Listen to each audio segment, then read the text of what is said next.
Vamos abrir nossa Bíblia, queridos. Quero cumprimentar a todos com a paz do Senhor, nossos visitantes. Essa é a sua casa. Quero que você se sinta assim, como se estivesse dentro da sua casa. E vocês que nos recebem aí pela internet, quero dizer que nós também nos sentimos privilegiados. E como a irmã falou no início, que você esteja de fato prestando um culto a Deus junto conosco, amém?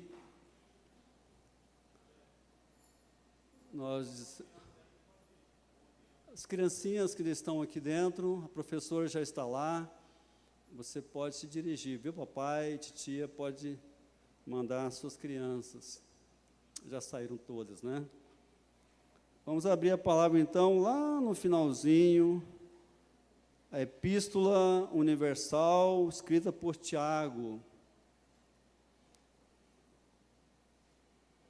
Tiago, capítulo 1, de 1 a 4.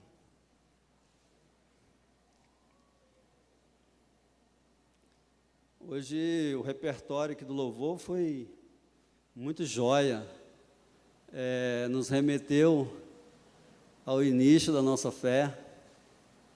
Alguns mais novos talvez não conhecem todas essas músicas, mas ainda bem que tem a projeção. Mas que as músicas profundas, as de hoje também são, mas dessas marcaram nossa conversão, nosso nascimento. E agora aqui estou me lembrando de uma outra que, lógico, eu não vou cantar, não sou o pastor Evanildo, mas a letra diz assim: há momentos que na vida pensamos em olhar para trás, e é preciso pedir ajuda para poder continuar. E clamamos o nome de Jesus. E clamamos o nome de Jesus. E Ele nos ajuda a carregar a cruz. Quem lembra? Tem alguns aí do nosso tempo, não é? E se eu perguntar assim, quantas pessoas já passaram por esses momentos? Que você pensou que não ia passar, não ia conseguir. Certa vez estávamos viajando, já chegando lá na Bahia, estávamos indo para Nova Viçosa, e pegamos um atalho lá pela Capelinha, um atalho onde tinha um pedaço de chão, e nós íamos economizar uns 150, 180 quilômetros, mas quando chegamos próximo da passagem, a ponte tinha caído. E aí tivemos que voltar muito tempo atrás, e andamos mais de 200 e tantos quilômetros para corrigir esse erro. Não dava para atravessar. Há momentos na vida que, só que com Jesus ele fala: marcha, marcha, vai em frente, eu estou contigo, você vai conseguir.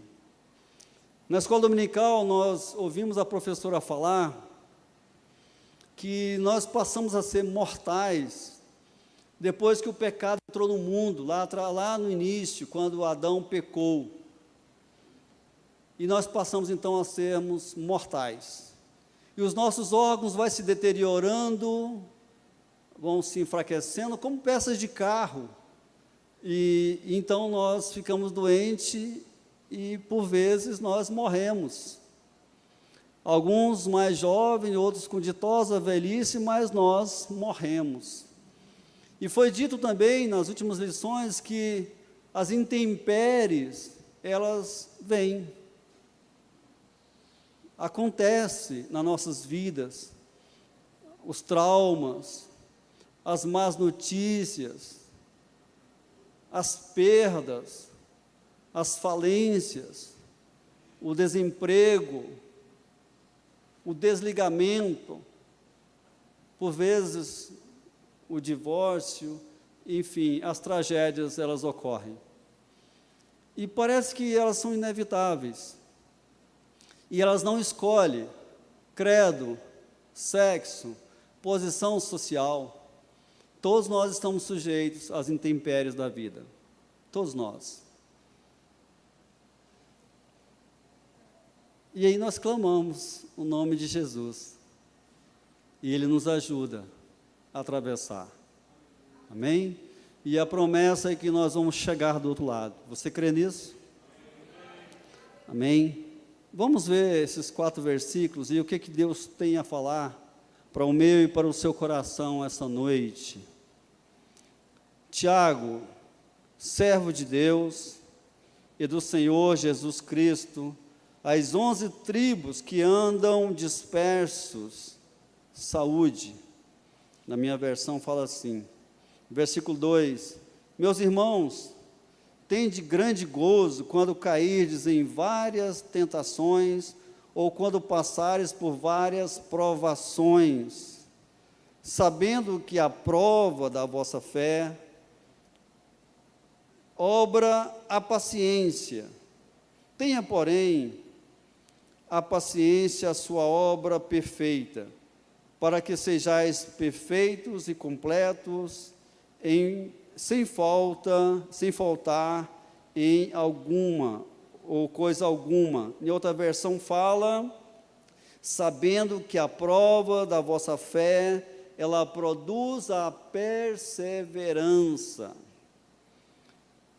Tenha, porém, a perseverança, a sua obra perfeita. Essa perseverança, quando é completa e não interrompida, ela faz com que cheguemos à estatura de varão perfeito. A outra versão fala. Ela cumpre o seu propósito. Tínhamos, a princípio, a pretensão de expor o livro de Tiago essa noite, mas não dá. Nós vamos tentar falar apenas desses 4 primeiros versículos. E o que Deus tem para nós aqui, que está inserido neste pequeno trecho da palavra de Deus. Como estávamos falando no início, as provas vêm. E Tiago, a exemplo de Pedro, eles escrevem aos irmãos que estão dispersos, eles estão foragidos, eles estão espalhados, irmãos crentes judeus e gentios que estavam então espalhados por causa da perseguição que eles estavam sofrendo naquela época. O apóstolo Pedro também, ele endereça suas cartas a esses irmãos, não somente Tiago. Pessoas desterradas, expulsas de suas terras, de suas casas, de seus negócios, de suas vidas. Eles estavam despatriados. Qual o motivo? Porque eles ousaram a crer em Jesus. Mais nada. Eles não eram foragidos porque tinham dinheiro nas partes íntimas. Eles não eram foragidos porque foram condenados em segunda instância, nada disso. Eles não cometeram nenhum crime hediondo, segundo o nosso Código Penal, mas eles estavam foragidos porque eles ousaram a crer em Jesus. Ainda no princípio do século, no primeiro século depois de Cristo, houve um grande incêndio em Roma, causando muitos prejuízos e mortes. E alguns acreditam que o próprio imperador Nero teria iniciado esse fogo. Dizem que Nero era tão louco que ele pôs fogo em Roma, no seu próprio império. Há teorias, eu estava lendo que tem contradições também, mas há forte indício que ele mesmo tenha provocado isso, e ele tinha motivos para isso. Ele queria mudar o layout da cidade, e ele não convenceu o seu Senado, o seu parlamento disso, então provocou lá um acidente, queimou 70% da cidade, e depois ele faz o que ele queria fazer, não é? Mas para justificar, porque, por incrível que pareça, os 30% que foram preservados pelo fogo, era habitado por judeus, por cristãos, porque onde o povo de Deus está, há livramento, não é? Então o fogo não entrou ali. E então Nero disse, eles são culpados. Está vendo? A casa deles não queimaram, eles são culpados. Então se desencadeou ali uma forte perseguição. E a fuga dos nossos irmãos, deixando tudo que eles tinham para trás. Tudo. Eles são culpados. Matem os cristãos. Estava lendo um pouco sobre a história desse Nero, e a história mostra que ali existia uma arena, um coliseu, onde os gladiadores lutavam, e havia muitas mortes, e ali também eles matavam os cristãos. E quando eles faziam aquelas festas, e naquele coliseu cabia mais de 20 mil pessoas, e eles vinham justamente para ver o sofrimento alheio, e muitas vezes o sofrimento, um massacre, um martírio de cristãos, de pessoas que criam em Deus. E alguém comentou que certa vez foram mortas tantas pessoas de uma vez só, que o sangue chegava a cobrir os pés daqueles algozes, carrascos. É como se aqui, vocês não estão vendo meus pés, porque o sangue estava cobrindo os meus pés. E aquela arena media 80 por 60, mais ou menos. Era uma arena maior do que esse templo. E mesmo assim o sangue cobriu os pés dos carrascos. Tamanha era o morticínio, não é? Por causa do amor a Cristo. Pessoas que não negaram a Cristo por motivo nenhum. Por motivo nenhum. Nós, certa vez, estávamos lá na Cristã Evangélica, antes do pastor Ranimon chegar lá, e a igreja estava lotada, e um certo artista nosso entrou lá com a armadura de soldado e com outros colegas, e ameaçou a todos de morte se eles não negassem Jesus Cristo. Agora, alguns anos atrás. E foi um susto tremendo. E a pergunta é, será que estamos dispostos a isso? A perseverarmos na nossa fé, mesmo com uma espada encostada no nosso pescoço? Será? Não vou perguntar para ninguém, mas é algo que acontecia constantemente naquela época. E os comentaristas falam que o sangue daqueles irmãos, eles brotaram novos cristãos, era como semente para novos cristãos, e eles não desistiram e não conseguiram acabar com a fé daqueles irmãos, e que realmente nós possamos estar assim, dispostos a viver uma fé viva. É disso que quero falar essa noite, fé viva, que Deus possa realmente nos alertar para isso, que nós possamos ter uma fé realmente que faça diferença, e não apenas uma fé nominal. Existem alguns textos na Bíblia que eu gosto de pensar que é como um resumo da história do povo de Deus. Quando você vê lá o discurso de Pedro, no início de Atos, você vai ver que Pedro ele faz um dissecamento, ele faz uma narração, desde Abraão até Jesus. Depois Estevão, na sua defesa, faz algo bem parecido. Então ali nós temos uma visão panorâmica da história do povo de Deus. E eu gosto de dizer que Tiago, ele é um livro que fala, o que seria um resumo do manual da vida prática do cristão.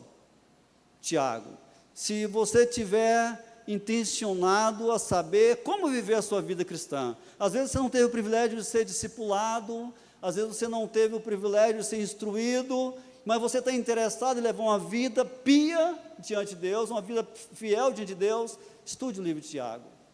Tiago traz esse resumo, esse manual de vida prática, vida cristã. E por isso eu gostaria de estar expondo todo o livro aqui, mas é impossível, não tem como fazer isso num horário. Então, nós vamos falar um pouquinho sobre essa introdução aqui do livro. Que Tiago, ele vai falar dessa fé que precisa ser viva. Viva. Tiago, após uma singela apresentação de si mesmo, e esse Tiago aqui, há consenso de que ele é o irmão de Jesus.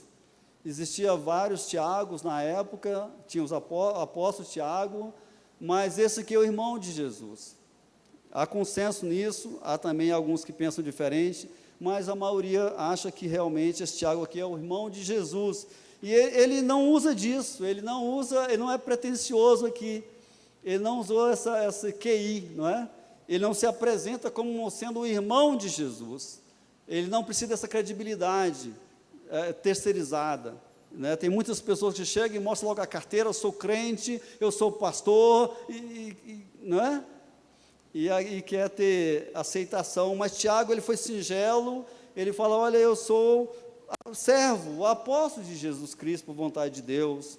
Ele se dirige aos irmãos com uma proposta, e eu diria que no mínimo inoportuna. Eu ia usar a palavra indecente, mas essa palavra indecente quer dizer inoportuno, quer dizer, tem outros sinônimos, mas também ela tem sinônimos pejorativos, muito fortes. Então eu vou dizer que Tiago, ele foi inconveniente até. Olha a proposta que ele faz para os irmãos: considerem motivo de grande alegria o passardes por diversas provações. Olha a proposta de Tiago, olha o que ele escreve para irmãos que estão nessa situação, dispersos, sem pátria, longe da sua terra, talvez separados de suas famílias, filho para lá, genro para o outro lado, pais para o outro lado. Os irmãos não tinham nem comida suficiente, os irmãos não tinham nenhum tipo de garantia, nem sequer da própria vida. Muitas vezes servir a Deus assim é viver na contramão do sistema deste mundo. Não podemos entender Deus e os seus propósitos na nossa capacidade de raciocínio. Não tem como. Você não consegue entender Deus, nunca vai entender, jamais, desista disso. A sua razão é mínima, porque a sua escala de valores é deste mundo, e Deus não é deste mundo. Então você nunca vai explicar Deus, você nunca vai entender Deus, nem os seus propósitos, nem os seus caminhos. Ele, por sua vez, sabe tudo de você, ele te conhece profundamente, porque ele é onisciente. Ele é onipresente, e Ele sabe tudo a respeito de você e a respeito de mim. Muitos de nós já estamos no caminho da fé por vários anos seguidos. Se eu fosse perguntar aqui, quem tem mais de 10 anos? Eu sei que alguns aqui são bebês ainda na fé, mas grande maioria já tem mais de 5 anos na fé, 10 anos na fé, 15 anos, 20, 30... Pode ter gente que tem 40 anos ou mais na fé, e não vou perguntar não, mas eu sou um deles. Né? Eu vou confessar logo a minha idade aqui. Podia ser pai seu, viu, amor?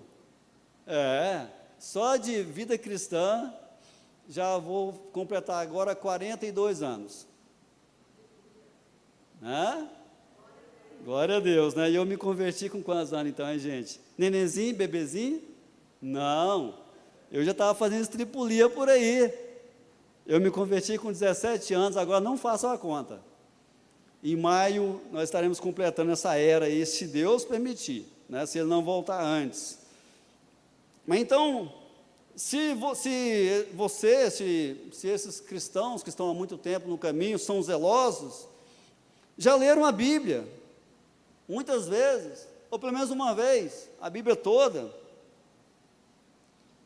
e não sabe contar quantos sermões e estudos já ouviram. Porém, se nós não estivermos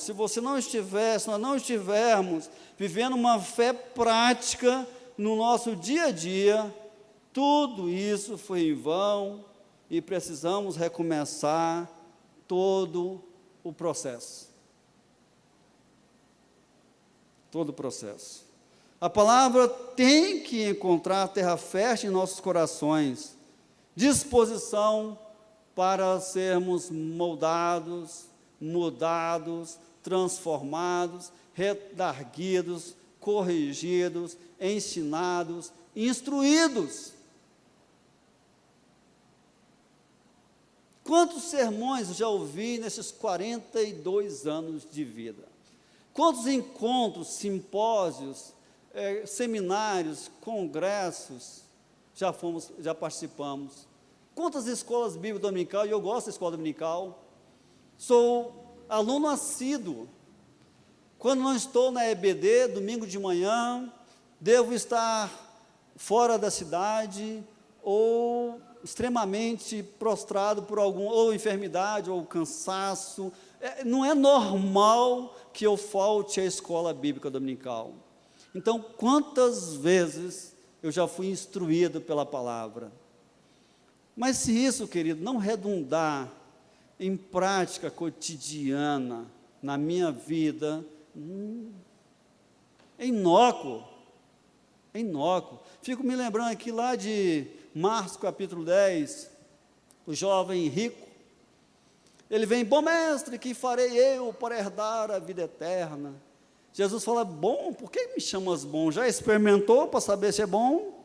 Você realmente sabe disso? E depois nós vamos ver que aquele jovem, ele era religioso, frequentador de bancos de igreja, talvez já tinha sido discipulado, porque Jesus fala assim: você sabe a lei, sabe os mandamentos, e ele cita todo de cima a baixo.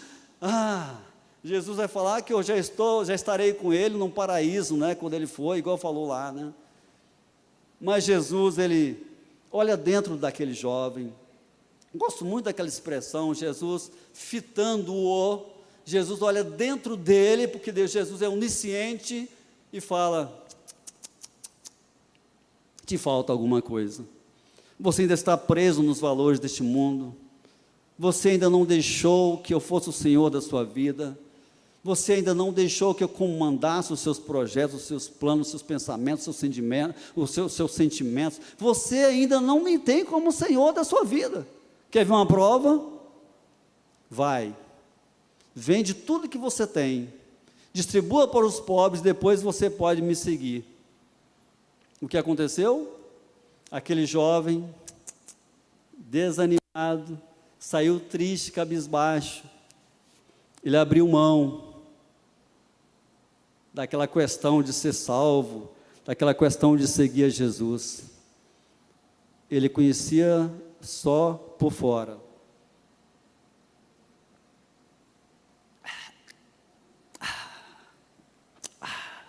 Só eu, hein? Olha aí, que privilégio. Depois vocês podem tomar ali do lado, tem um filtro ali maravilhoso, tá? Que bom. Aquele jovem, ele conhecia, teoricamente, Jesus, mas ele não tinha realmente Jesus no coração, ele não queria isso, ele não queria pagar esse preço, ele não queria. A proposta de Tiago é que você e eu, é que a igreja experimente uma fé viva, e que nós produzamos boas coisas na nossa vida, e na vida de outros, e na vida de terceiros. Essa é a proposta de Tiago. Uma fé evidenciada por uma vida justa e um comportamento divino. Essa era a intenção do Espírito Santo naquele primeiro versículo, naquele segundo versículo. Essa é a intenção do Espírito Santo, essa mensagem de hoje. Se só isso ficar no seu coração, já está bom. Que nós possamos ter uma fé evidenciada por uma vida justa e um comportamento divino. Só isso. Tiago é muito prático. Ele é incisivo. Fala: querido, se você tiver uma vida justa e um comportamento divino, pronto. E aí nós podemos fazer um paralelo disso lá com o Sermão do Monte. Que Jesus mostrou que isso na prática. Que comportamento é o comportamento divino? Aquilo lá está lá no Sermão do Monte. estar disposto a sofrer o dano da segunda face, é você realmente não se importar quando for desonrado, ofendido, é toda aquela relação que está lá. Amada igreja, isto é o que o apóstolo diz sobre chegar à estatura de varão perfeito. Já viu essa expressão? Qual que é o tema da mocidade? Filipenses 3:13. Esquecendo das coisas que para trás ficam, prossigamos, né? Para o alvo. Qual que é o alvo? Qual que deve ser o alvo da igreja? De cada crente, de cada cristão. Não importa qual seja a sua denominação religiosa. Estou falando pela internet, não sei quem está me ouvindo, mas sabe qual que é o alvo? Qual deve ser o seu alvo, queridos? É chegar à estatura de Cristo. Cristo é considerado o varão perfeito. É como aquela música, sabe aquela música do Padre Zezinho? É Padre Zezinho mesmo?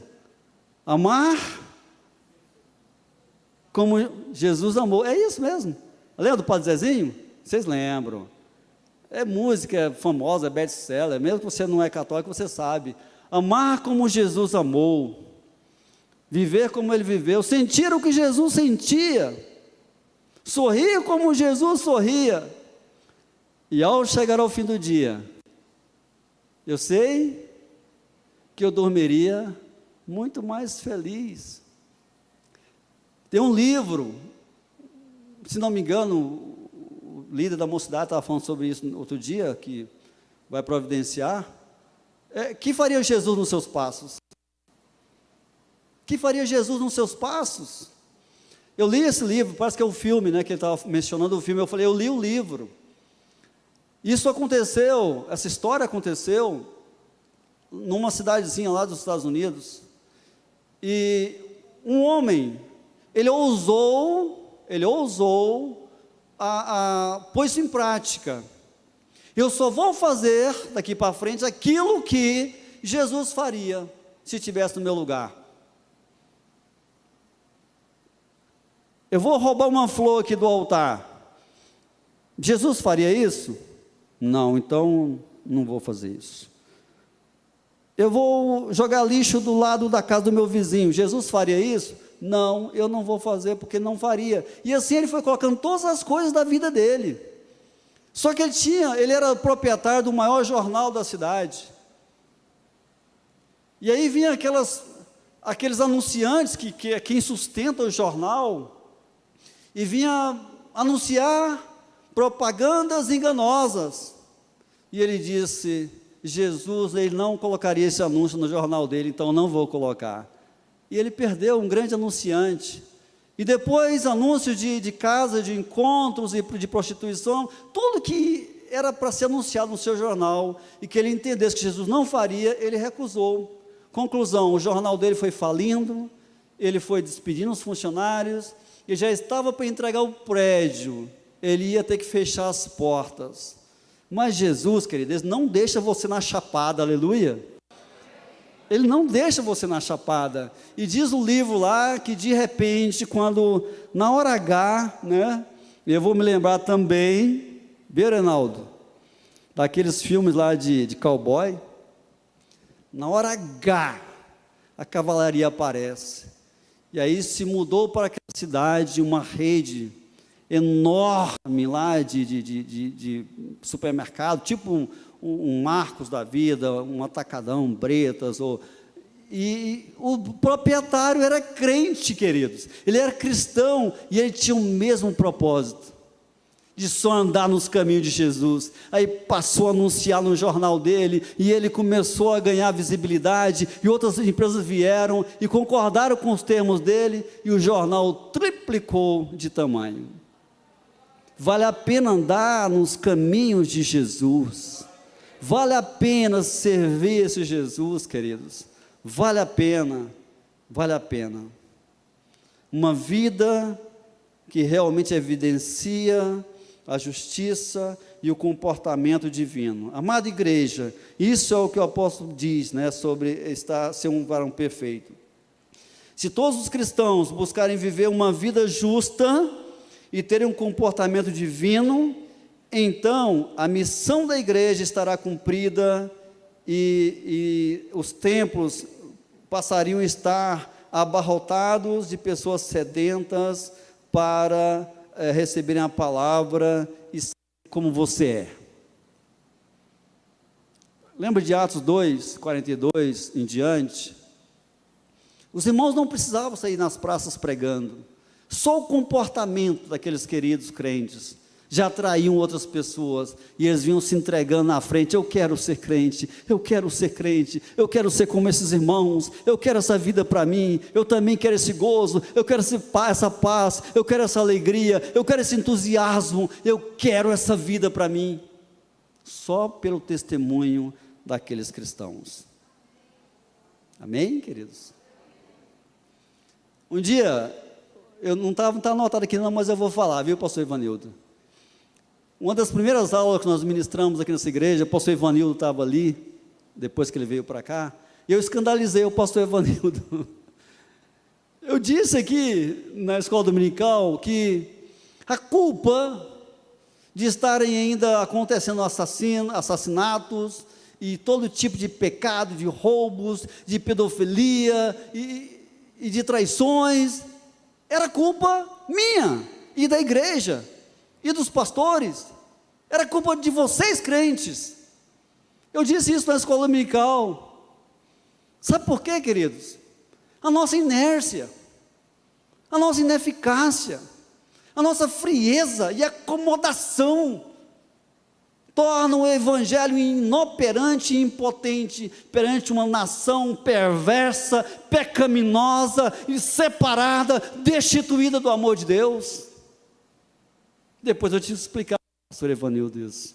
Ele ficou assim, é claro. Lembra do Atalaia? Se a palavra vier a você, se você souber, se você for avisado que eu vou destruir a cidade, e você for lá e divulgar, e as pessoas não se converterem, tudo bem, você está isento do sangue deles, mas se você ficar calado, vai vir um julgamento sobre a cidade, e você vai ser culpada do sangue deles.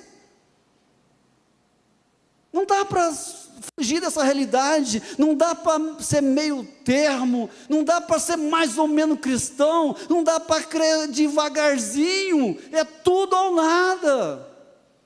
Assim como o nosso testemunho pode ser eficaz na salvação das pessoas, a nossa inércia pode contribuir para que eles continuem indo a passos largos para o inferno. É duro, queridos, sei que é, mas é verdade.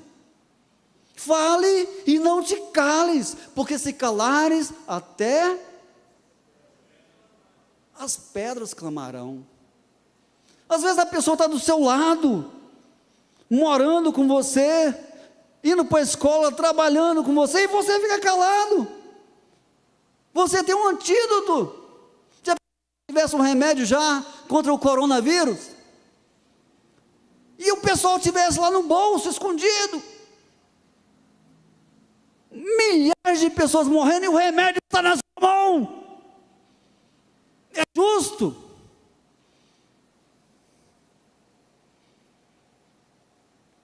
O versículo 2 fala para considerarmos motivo de grande alegria. Obrigado, meu presbítero amado. O fato de passardes por diversas provações. Parece injusto que Deus nos peça isso, mas mesmo que não entendamos, as provas são para o nosso bem.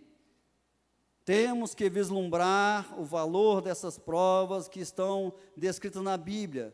Deus quer derramar sobre nós bênçãos sem medidas, calcadas, transbordantes. Deus quer. Essa é a vontade de Deus para a sua vida e para a minha. Amém? Mas então, por que parece que ele é um carrasco aqui? Ele te coloca na prova, ele te permite passar pela prova, ser desterrado, ser prejudicado, desempregado, sofrer perseguições, injustiças tamanhas, passa necessidade, ainda fala, sorriam, parece que Deus está lá, olha só o que eu estou fazendo com esses coitados. Não é verdade, queridos, não bate com a natureza de Deus. Está subentendido aqui que Deus tem algo com ele, tem um propósito maior com isso. Está subentendido. Aqui nós temos uma mensagem subliminar, não é? Deus não permitiria as provas para apenas se divertir com o nosso sofrimento, jamais. Deus não faria isso, Deus não faz isso. Se você só está sofrendo, não é culpa de Deus, e às vezes é permissão de Deus, muitas vezes é permissão, mas Deus tem um propósito nisso, Deus tem um propósito. A questão é que, como diz no verso 3, as provas devem produzir em nós a perseverança. Perseverar é ter paciência, é continuar, é seguir em frente, é ser um Jó da vida. Deus deu, Deus tirou, bendito seja o nome do Senhor. Eu vim sem nada, tudo bem, posso voltar sem nada. Eu não vou dar um tiro porque perdi meu carro, não vou dar um tiro na cabeça porque perdi a minha fortuna, eu não vou dar um tiro porque fui abandonado, eu não vou desistir jamais. Até porque eu não sou deste mundo, eu estou de passagem por ele, eu sou peregrino, eu estou indo para a eternidade com o Senhor, eu estou indo para Canaã celestial.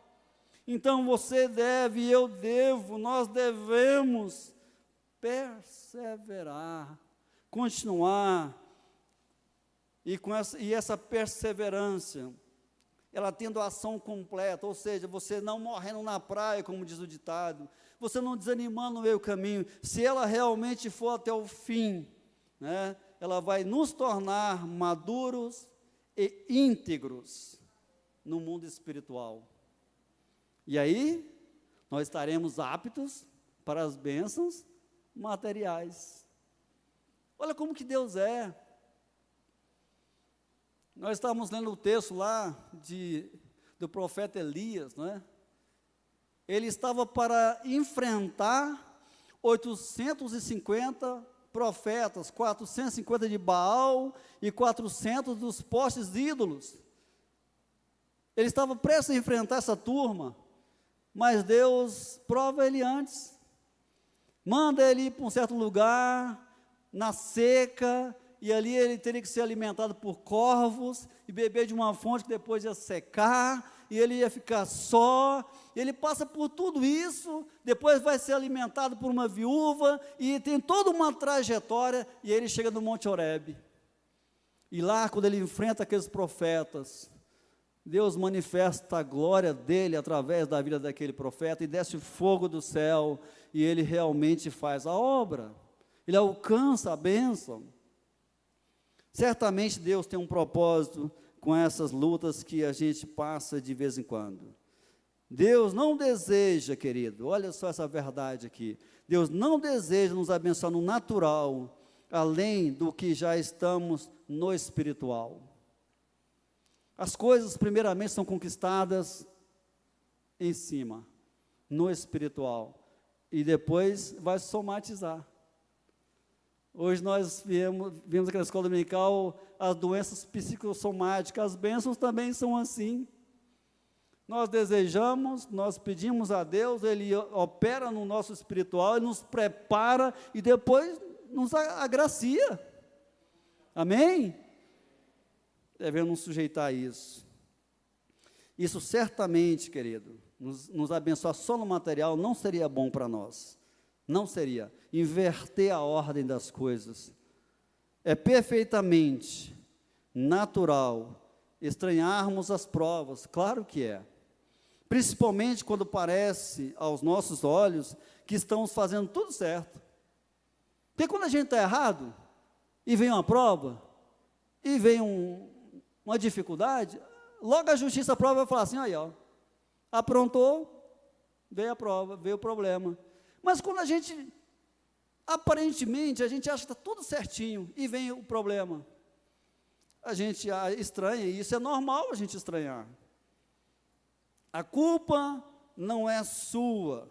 Você às vezes não provocou a situação, mas a tempestade desabou. O inesperado aconteceu. As notícias chegaram. Saiba, meu irmão e minha irmã, Deus quer que você passe por isso dando graças a Ele. E ainda às vezes sorrindo. Tende por motivo de grandes alegrias. Andar na contramão do sistema. Ele está contigo, não tenha dúvida disso. Lembra de Sadraque, Mesaque e Abednego, que eles passaram pela fornalha?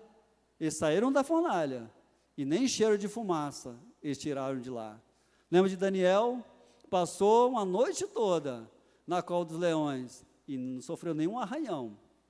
Então, Deus permite que você passe, mas Ele te tira de lá. Amém? E após essas provas, todos esses queridos que passaram por lá, se tornaram príncipes na casa real, todos eles. Então, qual a conclusão que nós tiramos dessa introdução do livro? Vale a pena permanecer firmes em Deus. Amém, queridos? Eu quero que você entenda isso, pronto, acabou. Que nossa vida possa realmente expressar a justiça e o nosso comportamento possa ser divino. E que nós possamos perseverar. Querido, toda prova, toda dificuldade, toda crise, ela tem início, meio e fim. Vai passar, e depois, só festa, só alegria. Amém, queridos? Nós queremos interromper por aqui, parar por aqui. Creio que a mensagem já foi transmitida, e eu quero te animar. Se você já tem muito tempo que está vivendo na igreja, há muito tempo que você está vivendo com o Senhor, mas se isso não está dentro de você, se a sua fé não é operante, se você não tem a justiça de Deus, se o seu comportamento não é divino, se isso não tem feito diferença para a sua vida e para a vida de outras pessoas, repense hoje. Feche os seus olhos. Nós podemos ficar a vida toda aqui. Eu já tenho 42 anos, posso ficar, se Deus me der, mais 20, 30, 40. Mas se eu não fizer diferença, queridos, servo mau e infiel, fosse infiel no pouco, eu vou tirar isso de você, né? Fosse infiel, fosse negligente, servo mau, afasta-te de mim. Eu não te conheço, Pai Todo-Poderoso, não permita isso, Senhor, não permita, Pai, que hoje quem está nos ouvindo, se estão nessa situação, continue, não permita, Senhor, que hoje o Senhor possa completar a mensagem, que o Senhor possa, ó Deus, agora neste momento, tocar lá no fundo da alma de cada irmão, de cada irmã que está aqui presente ou nos assistindo pela internet. Se há, ó Deus, uma superficialidade da fé, se há, ó Deus, um descomprometimento, ó Deus, se há apenas necessidade das suas bênçãos e não do Senhor como abençoador, Pai, que o Senhor possa, neste dia, nessa noite, transformar, mudar o querer, mudar a vontade, Senhor, e que possamos almejar, sermos como o Senhor é realmente, ó Deus, sermos varões perfeitos, sermos pessoas que façam realmente, ó Deus, o crescimento do Teu reino. Pai, isso eu te peço, ó Deus, crendo que o Senhor é, o Senhor pode sondar mentes, o Senhor pode sondar corações, o Senhor pode ir lá no fundo da alma de cada irmão, cada irmã, de cada ouvinte, ó Deus, o Senhor possa realmente, ó Deus, realizar a sua obra hoje à noite, em nome de Jesus, ó Pai. E se alguém está aqui hoje à noite, e que deseja vir aqui na frente, receber uma oração, nós temos muito espaço, não precisa ficar aqui preso, colado, não precisa descumprir as normas, mas se você quiser vir aqui na frente e receber oração para a sua nova decisão, para a sua nova caminhada, venha, nós vamos orar por você. Eu não tenho muito tempo, então eu vou deixar a oportunidade. Se você quiser, venha agora, nós vamos orar, para que daqui, a partir de hoje, você viva uma vida justa, uma vida com comportamento divino, uma vida que realmente possa abençoar outras pessoas. Posso contar com a sua presença aqui? Amém? Amém? Nós vamos orar, não vamos insistir, porque a Bíblia diz que não é pela força, nem pela violência, mas pelo Espírito. Se o Espírito Santo está tocando no seu coração, então venha aqui, você vai estar dizendo com essa sua vida aqui, que precisa de Deus para levar uma vida melhor, uma vida de testemunho, uma vida de compromisso com o Senhor. Amém? Se você quiser, pode ficar de pé onde você está também. Às vezes você está com vergonha de vir na frente, fica onde você está em pé, e nós vamos orar por você. Senhor Deus Todo-Poderoso, nós queremos, ó Pai, orar por essa nossa irmã que está aqui na frente, e para as outras pessoas que estão ali de pé, ó Deus, dizendo que precisa mais do Senhor, que precisa, ó Deus, de renovar a sua fé, o seu compromisso, a sua caminhada com o Senhor, ó Deus, que o Teu Espírito Santo possa estar agora, ó Deus, fazendo morada nessas vidas, ó Deus, e possa mover os corações, ó Deus, e moldar o caráter, ó Deus, e os pés, a caminhada dessas pessoas, ó Pai. Traga paz, ó Deus, tira toda a acusação, que o Seu nome seja glorificado nessas vidas, ó Pai. Nós os abençoamos em nome de Jesus. Amém? Glória a Deus, aplauda o Senhor Jesus.